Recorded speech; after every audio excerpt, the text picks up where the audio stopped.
Hello everyone, welcome back to our channel Thakur sir academy. I am your zoology teacher Vidyasagar. आप सब लोग का स्वागत है हमारे चैनल ठाकुर सर एकेडमी के ऊपर। मैं आपका जूलॉजी का टीचर विद्यासागर। आज की इस क्लास में हम लोग डिस्कस करने वाले हैं सेमेस्टर 4 का MIC पेपर नंबर 4, यानी कि यहाँ पे हम लोग देखेंगे आपका जो सेमेस्टर 4 का सब्सिडरी पेपर है जूलॉजी में, जिसे हम लोग जो है पेपर नंबर 4 बोल रहे हैं, इसके बारे में।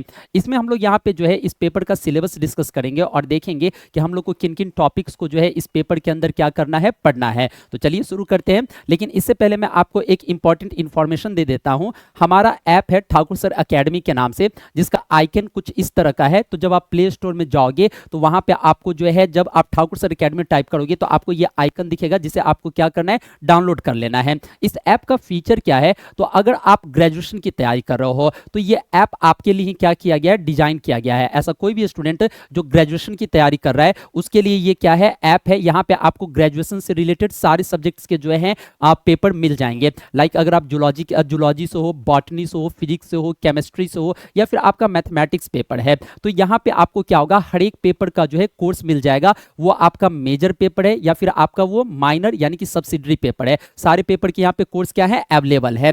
देन इसके साथ साथ जो है आपको यहाँ पे 11th और 12th का भी कोर्स क्या होता है, मिलता है। देन और क्या क्या फीचर्स हैं, तो आपको लाइव क्लास मिलेगा इस ऐप के अंदर। और अगर आप किसी भी कारण की वजह से लाइव क्लास नहीं अटेंड कर पाते हो, टाइम की कमी या फिर जो है किसी भी कारण से, तो ये जो कोर्सेज होंगे ये रिकॉर्डेड फॉर्म में भी यहाँ पे क्या होंगे, अवेलेबल होंगे, जिसको आप बाद में जाके क्या कर सकते हो, देख सकते हो। देन उसके बाद आपको जो है अगर डेमो क्लास देखना है किसी भी टीचर का, और तब जाके आपको क्या करना है, डिसीजन लेना है कि मुझे ये कोर्स लेना चाहिए या नहीं लेना चाहिए, तो ये भी इस ऐप के अंदर फ्री में अवेलेबल है। आप इस ऐप को डाउनलोड कर लो, वहां से आपको जो है वो डेमो क्लास जो है वहां पे दिख जाएगा। देन उसके बाद चैट विथ टीचर, अगर किसी भी तरह का आपको डाउट है, प्रॉब्लम है, वो किसी भी तरह का पढ़ाई से रिलेटेड या फिर करियर से रिलेटेड कोई बात आप अपने टीचर से पूछना चाहते हो, तो इसके अंदर चैट विथ टीचर के साथ जो है चैट विथ टीचर का एक फंक्शन आपको मिलता है, और उस पर आप अपने टीचर से क्या कर सकते हो, बात कर सकते हो। देन उसके बाद फ्री PDF अगर आपको चाहिए, बुक का, प्रीवियस ईयर क्वेश्चन का, या फिर हमारी जो यूट्यूब पे क्लासेस चलती हैं उसका फ्री PDF चाहिए,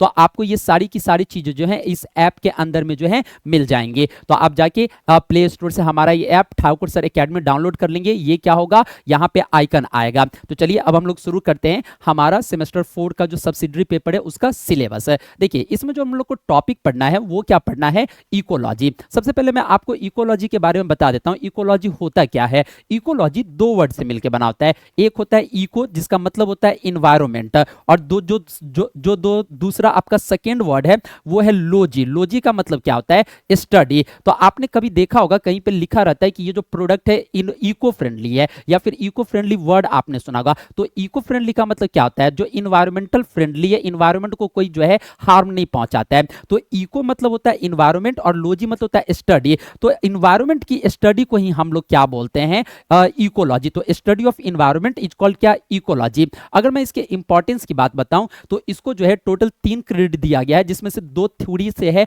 और एक कहां से, प्रैक्टिकल से है। तो टोटल जो क्रेडिट होगा वो क्या होगा, 3 होगा। अब होता क्या है कि इन्वायरमेंट की जब आप स्टडी करने जाते हो तो इन्वायरमेंट कोई छोटी मोटी चीज नहीं होती कि जिसका आप 2 मिनट में क्या करोगे, स्टडी कर लोगे। ये काफी कॉम्प्लिकेटेड चीज होती है। तो अब कैसे हम लोग इसका स्टडी करें, तो इसके लिए क्या किया गया, जिन्होंने भी जो है इस कोर्स को डिजाइन किया उन्होंने क्या सोचा कि अगर इन्वायरमेंट का स्टडी करना है तो क्यों ना उसको छोटे छोटे पार्ट्स में बांट दिया जाए। तो इसी बात को ध्यान में रखते हुए, ताकि जो है आपका स्टडी क्या हो जाए, इजी हो जाए, इकोलॉजी के अंदर जो भी टॉपिक्स आपको पढ़ने हैं उसे यूनिट में बांटा गया है। और यहाँ पे जो है हर एक यूनिट में इकोलॉजी का आपको कोई खास तरह का बात क्या करना होता है, पढ़ना होता है। तो जैसे कि यहाँ पे आप देख सकते हैं कि सबसे पहला जो यूनिट हम लोगों को इकोलॉजी के अंदर पढ़ना है, उसमें हम लोग सबसे फर्स्ट चीज क्या पढ़ेंगे, इंट्रोडक्शन टू इकोलॉजी। अब ये इंट्रोडक्शन टू इकोलॉजी में क्या पढ़ेंगे, लाइक इकोलॉजी क्या है, किसको हम लोग इकोलॉजी का फादर बोलते हैं, इंडिया में कौन सबसे पहली बार जो है इकोलॉजी के बारे में पढ़ाना शुरू किए थे, जिसकी वजह से उनको हम लोग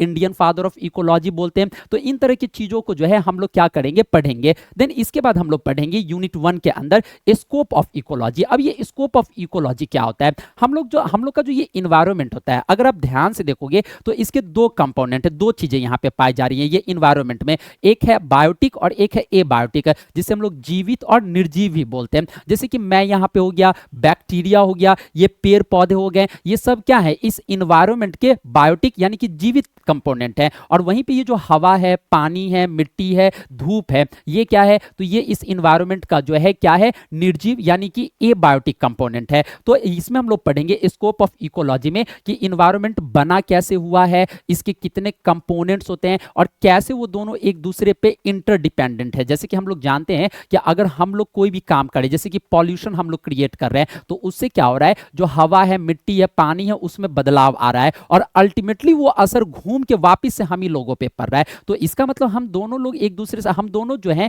एक दूसरे से क्या है, इंटरकनेक्टेड है। जो बायोटिक और एबायोटिक कंपोनेंट्स है वो एक दूसरे से इंटरकनेक्टेड है। तो इसके अंदर हम लोग क्या करेंगे, कैसे इंटरकनेक्शन है बायोटिक और एबायोटिक चीजों के बीच, क्या होता है ये बायोटिक और एबायोटिक कंपोनेंट्स इन्वायरमेंट का, ये सब क्या करेंगे, पढ़ेंगे स्कोप ऑफ इकोलॉजी में। देन हम लोग पढ़ेंगे लॉज ऑफ लिमिटिंग फैक्टर। अब ये लॉज ऑफ लिमिटिंग फैक्टर क्या होता है, हम लोग जानते हैं कि हमारे नेचर में बहुत सारे जो है कंपोनेंट्स हैं, तो कैसे कौन से कंपोनेंट के बढ़ जाने की वजह से या फिर घट जाने की वजह से कैसे किस पे क्या असर पड़ता है, उसको हम लोग पढ़ते हैं लॉज ऑफ लिमिटिंग फैक्टर में। तो जब हम लोग यहां पे पहुंचेंगे तो डिटेल में डिस्कस करेंगे कि क्या है ये लॉज ऑफ लिमिटिंग फैक्टर। तो यूनिट 1 के अंदर आपको जो है मेनली तौर पे ये 2-3 बातें जो है कवर करनी है। देन उसके बाद हम लोग यूनिट 2 के अंदर क्या पढ़ेंगे, तो इकोलॉजी का ही एक पार्ट होता है जिसे हम लोग बोलते हैं पॉपुलेशन डायनेमिक्स। पॉपुलेशन डायनेमिक्स क्या होता है, तो जनरली तौर पे किसी भी पॉपुलेशन का ग्रोथ कैसे हो रहा है, यानी कि हम लोग जानते हैं कि कभी कभी हम लोग देखते हैं कि एरिया में जो है बहुत सारे ऑर्गेनिज्म रह रहे हैं, तो यहां पे कभी कभी देखते हैं कि इन ऑर्गेनिज्म का नंबर बढ़ जाता है, कभी कभी घट जाता है। तो पॉपुलेशन डायनेमिक्स में मेनली तौर पे हम लोग पढ़ते हैं कि किस तरह से दिए गए एरिया में जो पॉपुलेशन है बढ़ता या घटता है, कौन कौन से ऐसे फैक्टर्स होते हैं जो किसी पॉपुलेशन के ग्रोथ में या फिर उसके कम होने में या फिर उसके बैलेंस बने रहने में क्या करते हैं, मदद करते हैं। देन उसके बाद हम लोग पढ़ेंगे डेमोग्राफिक इंडिसेज। अब ये डेमोग्राफिक इंडिसेज क्या होता है, तो हम लोग जानते हैं कि जब एक पॉपुलेशन, एक आबादी होती है तो उसमें 3 तरह के जीव होते हैं। एक होते हैं आपके बच्चे, एक क्या होते हैं, कोई भी आप ले लो, आप पौधा ले लो, कोई जानवर ले लो या फिर इंसान ले लो, उसमें जो है क्या होता है, 3 तरह के जीव होते हैं एक आबादी के अंदर। एक बच्चे होते हैं, एक क्या होते हैं, तो जवान होते हैं, और एक क्या होते हैं, बूढ़े होते हैं। तो पॉपुलेशन जो डेमोग्राफिक इंडिसेज है इसमें हम लोग देखते हैं कि अगर किस तरह से किसी खास तरह के ग्रुप का नंबर बढ़े या घटे तो उससे उस आबादी पे क्या असर पड़ेगा, यानी कि बच्चों का नंबर अगर बढ़े तो आज से कुछ साल बाद उस आबादी पे क्या असर पड़ेगा। कॉमन सी बात है, अगर आप अपने इंसान पे ही समझो कि अगर बच्चे ज्यादा पैदा होने लगे और बच्चों की आबादी बढ़े तो इससे क्या पता चलेगा कि आने वाले टाइम में जो पॉपुलेशन है वो घटेगा नहीं बल्कि बढ़ेगा। लेकिन वहीं पे अगर बूढ़ों की आबादी बढ़ने लगे, बच्चों और जवान लोगों की आबादी घटने लगे तो क्या होगा, तो ये दिखाएगा कि आगे चल के जो है आने वाले समय में इस पॉपुलेशन का जो साइज है वो डिक्रीज होगा, क्योंकि जो बच्चे और जवान लोग हैं उनका संख्या क्या हो रहा है, कम हो रहा है। तो इसी तरह के बातों को हम लोग क्या करते हैं यहाँ पे डेमोग्राफिक इंडिसेज में क्या करते हैं, पढ़ते हैं। देन उसके बाद हम लोग पढ़ेंगे इसके अंदर पॉपुलेशन इंटरेक्शन। अब जहां पे क्या होंगे, जीव होंगे बहुत सारे, तो वो एक दूसरे से इंटरेक्ट करेंगे, और जब पॉपुलेशन के बीच इंटरेक्शन होगा तो वहां पे क्या होगा, या तो उसके में फायदा मिलेगा या तो नुकसान मिलेगा। जैसे कि एग्जांपल के तौर पे मान लो कि अब एक जगह पे क्या है, खाना है, मतलब जैसे कि मान लो कि पेड़ पौधे हैं और उस पेड़ पौधे पे जो फल लगा हुआ है उस पे हम लोग भी फीड कर रहे हैं, उसी पे बर्ड्स भी फीड कर रहा है, उसी पे कोई दूसरा जानवर भी फीड कर रहा है। तो यहाँ पे अलग अलग पॉपुलेशन है, जब वो एक साथ रहेगा तो उनके बीच इंटरेक्शन होगा, तो इंटरेक्शन होगा तो वहां पे क्या होगा, वो इंटरेक्शन फायदेमंद हो सकता है या फिर नुकसान हो सकता है। अब जैसे कि मैं इसे थोड़ा सा फनी वे में समझाऊं तो मान लो कि आप रोड से जा रहे थे और सामने से एक गाय आ रही थी, तो अब यहाँ पे आपका उससे इंटरेक्शन हुआ, तो 2 चीज हो सकता है, या तो आपको गाय उठा के पटक दे तो वो निगेटिव इंटरेक्शन हो गया, या फिर जो है आप क्या करो, गाय से दूध ले लो और उससे जो है क्या करो, उससे कोई भी प्रोडक्ट बना लो, तो वो पॉजिटिव इंटरेक्शन हुआ। तो पॉपुलेशन इंटरेक्शन में हम लोग देखेंगे कि जब एक दिए गए एरिया में बहुत अलग अलग तरह के जीव होते हैं तो वो कैसे एक दूसरे से इंटरेक्ट करते हैं, वो इंटरेक्शन कैसे पॉजिटिव होता है, कैसे निगेटिव होता है बहुत बार, तो इसके बारे में हम लोग यहाँ पे डिटेल में क्या करेंगे, पढ़ेंगे। तो ये सारी चीजें आपको पढ़नी है यूनिट नंबर 2 के अंदर। देन इसके बाद हम लोग आएंगे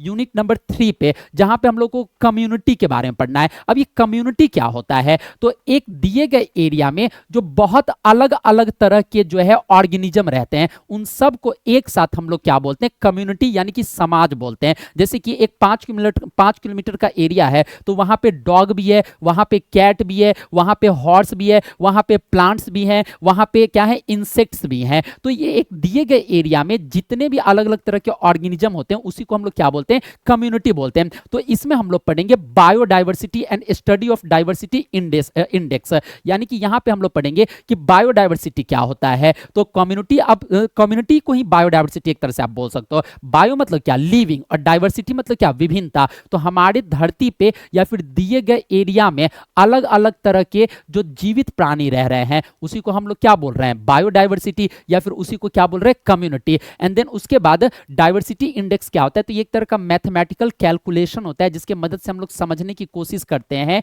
कि किसी दिए गए समाज में किसी खास तरह की स्पीसीज का क्या रोल है, वो उसका संख्या कैसे बढ़ेगा या फिर घटेगा। तो हम लोग जब यहाँ पे पहुंचेंगे तो डिटेल में देखेंगे डाइवर्सिटी इंडेक्स क्या है।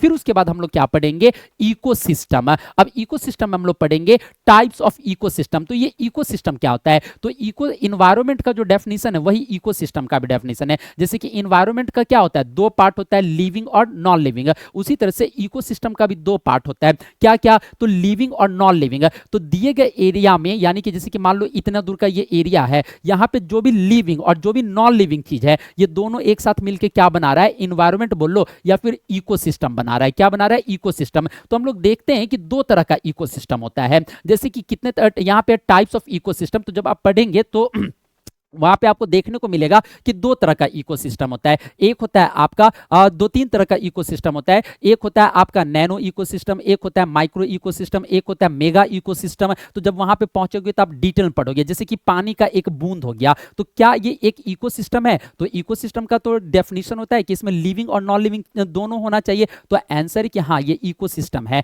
पानी के बूंद में जो पानी है वो नॉन लिविंग है, और उस पानी में जो बैक्टीरिया पाया जा रहा है वो क्या है, लिविंग है। तो एक दिए गए एरिया में, ये पानी का बूंद एक दिया गया एरिया है, वहां पे जो लिविंग और नॉन लिविंग चीजें हैं उसी को हम लोग एक साथ क्या बोले, इकोसिस्टम। तो अलग अलग तरह का इकोसिस्टम होता है। समुद्र भी एक इकोसिस्टम है लेकिन वो मेगा इकोसिस्टम है। पानी का बूंद क्या हो गया, एक छोटा सा इकोसिस्टम हो गया। वहीं पे घर में हम लोग क्या करते हैं, तो एक्वेरियम रखते हैं जिसमें मछलियां होती हैं, वो भी एक तरह का इकोसिस्टम है। तो कितने तरह का इकोसिस्टम होता है ये पढ़ेंगे। Detail study of aquatic ecosystem, यानी कि जैसे कि मैंने अभी आपको बताया समुद्र एक तरह का क्या है, इकोसिस्टम है। तो एक्वेटिक इकोसिस्टम यानी कि जलीय इकोसिस्टम के बारे में पढ़ेंगे। फूड चेन क्या होता है, बचपन में आपने देखा होगा कि क्या होता है, एक पौधा होता है, इस पौधे के ऊपर कौन फीड करता है, इंसेक्ट। इस पौधे के पत्ते को कौन खाता है, इंसेक्ट, कीड़ा। और कीड़े को कौन खाता है, तो कीड़े को खाता है फ्रॉग। फ्रॉग को कौन खाता है, तो फ्रॉग को खाता है स्नेक। और इस स्नेक को कौन खाता है, ईगल। तो बचपन में आपने ये वाला पिक्चर जरूर पढ़ा होगा, और इसी को हम लोग क्या बोलते हैं, फूड चेन। और बहुत सारा फूड चेन जब आपस में मिल जाता है तो इसको क्या बोलते हैं, फूड वेब। तो इसके हम लोग अंदर देखेंगे फूड चेन क्या है, फूड वेब क्या है। देन उसके बाद इकोलॉजिकल पिरामिड्स के बारे में पढ़ेंगे और बायोजियोकेमिकल साइकिल के बारे में पढ़ेंगे। बायोजियोकेमिकल साइकिल क्या होता है, तो जब भी कोई लिविंग थिंग्स मर जाता है, वो हम लोग हो, पौधा हो, कोई दूसरा जानवर हो, तो उसके अंदर जो भी कंपोनेंट है, जो भी न्यूट्रिशन पोषक तत्व है वो मिट्टी में चले जाते हैं। तो उसके शरीर के अंदर कहां से आया, तो एक्चुअली वो मिट्टी से ही आया था। कैसे, तो पौधा क्या किया, मिट्टी से उसको लिया, हम लोग पौधे को खाएं, वहां से हमारे शरीर में आया। फिर हम लोग मर गए, वापस से मिट्टी में चला गया। फिर पौधा मिट्टी से उसको लिया, फिर हमारे शरीर में आया। तो ये जो न्यूट्रिएंट्स का, पोषक तत्वों का जो साइक्लिंग चलते रहता है बायोटिक और एबायोटिक, जीवित और निर्जीव के बीच, इसी को क्या बोलते हैं, बायोजियोकेमिकल साइकिल। तो जब हम लोग यहाँ पे पहुंचेंगे तो और डिटेल में पढ़ेंगे बायोजियोकेमिकल साइकिल के अंदर। तो ये यूनिट 4 के अंदर इतनी सारी बातें हम लोगों को क्या करनी है, पढ़नी है। देन उसके बाद यूनिट 5 जो कि हमारा लास्ट यूनिट है, इसका नाम है अप्लाइड इकोलॉजी। अब ये अप्लाइड इकोलॉजी क्या होता है, तो जब भी हम लोग किसी चीज को पढ़ लेते हैं, अभी जैसे कि हम लोगों को इन्वायरमेंट का स्टडी नॉलेज मिल गया इससे पहले के जो भी यूनिट्स थे उसमें, कि इकोलॉजी क्या है, ये इसके कितने कंपोनेंट्स होते हैं, बायोडाइवर्सिटी क्या होता है, ये सारी चीजें हम लोगों ने पढ़ ली। तो अब करे क्या, तो इस सब को जब आप पढ़ोगे तो आपको पता चलेगा कि इस नेचर में जो कुछ भी है उसका अपना एक खास महत्व है। अगर वो धीरे धीरे क्या होगा, खत्म होते चला जाएगा, तो इससे क्या होगा, जो हमारी प्रकृति है, जो हमारा नेचर है, उसका बैलेंस बिगड़ने लगेगा। तो अप्लाइड इकोलॉजी के अंदर जो भी हमारे पास नॉलेज होता है इकोलॉजी का, उसका इस्तेमाल करते हैं अपने इन्वायरमेंट को बचाने के लिए, और इसी को हम लोग क्या बोलते हैं, अप्लाइड इकोलॉजी। अब देखो ना, पहले ही नाम से पता चल जाएगा, देखो क्या लिखा हुआ है, wild life conservation. Wild life मतलब क्या, जंगली जीवन, और कंजर्वेशन मतलब क्या, बचाना। तो जब हम लोगों को अपने इन्वायरमेंट के बारे में पता चल गया कि उसका क्या महत्व है, उसके बारे में हम लोगों ने पढ़ लिया, तो अब देखा जाए कि उसे बचाया कैसे जाए। तो हम लोग इसमें पहला टॉपिक पढ़ेंगे वाइल्ड लाइफ कंजर्वेशन, फिर क्यों बचाना चाहिए, कि जैसे कि मैंने अभी बताया कि हर किसी का अपना एक महत्व है, तो उनका इंपॉर्टेंस, क्यों बचाना चाहिए। फिर उसके बाद हम लोग पढ़ेंगे थ्रेट्स एंड मैनेजमेंट, यानी कि क्या क्या उनको दिक्कत है, क्यों वो धीरे धीरे विलुप्त हो रहे हैं, देन उसको कैसे मैनेज किया जाए ये पढ़ेंगे। देन प्रोटेक्टेड एरिया के बारे में पढ़ेंगे, यानी कि जैसे कि अलग अलग स्कीम होता है जिसके मदद से हम लोग उनको बचाते हैं। जैसे कि हम लोग किसी एरिया को नेशनल पार्क बना दिए, किसी को बायो रिजर्व बना दिए, किसी को सेंचुरी बना दिए। तो जब आप यहाँ पे पहुंचोगे तो आपको पता चलेगा कि क्या अंतर है नेशनल पार्क, बायो रिजर्व और सेंचुरी में। तो यहाँ पे क्या होता है, ये सब वेल प्रोटेक्टेड एरिया होता है जहां पे गवर्नमेंट का रिस्ट्रिक्शन होता है कि इस एरिया में आप शिकार नहीं कर सकते हो, इस एरिया में आप घूम सकते हो, इस एरिया में आप घूम सकते हो, घर भी बना सकते हो। तो इस तरह का रिस्ट्रिक्शन लगा होता है, और रिस्ट्रिक्शन कितना स्ट्रिक्ट है, कितना कठोर है, उसके बेसिस पे उसको नाम दिया जाता है कि ये इसको नेशनल पार्क बोल दो, यहाँ पे इतने सारे रिस्ट्रिक्शन है। उससे थोड़ा कम तो बायो रिजर्व, उससे थोड़ा कम तो क्या होता है, सेंचुरी। तो इस तरह से जब हम लोग यहाँ पे पहुंचेंगे तो और डिटेल में देखेंगे कि क्या अंतर है इन तीनों में, और ये तीनों कैसे जो है वाइल्ड लाइफ कंजर्वेशन में क्या करते हैं, मदद करते हैं। तो इसी के साथ आपका ये जो सिलेबस है क्या होता है, खत्म होता है। एंड आई थिंक कि आपको एक आइडिया लग गया होगा कि आपका सेमेस्टर 4 का जो क्या है सब्सिडरी पेपर जूलॉजी, इसके अंदर आप लोगों को क्या क्या पढ़ना है। तो आप लोग जुड़े रहिए, काफी मजा आने वाला है, और इसी तरह से हम लोग इंटरेस्टिंग वे में क्या करेंगे, एक एक चीजों को कवर करेंगे। तो फिर से हम लोग मिलेंगे एक न्यू टॉपिक के साथ, एक न्यू सेशन में।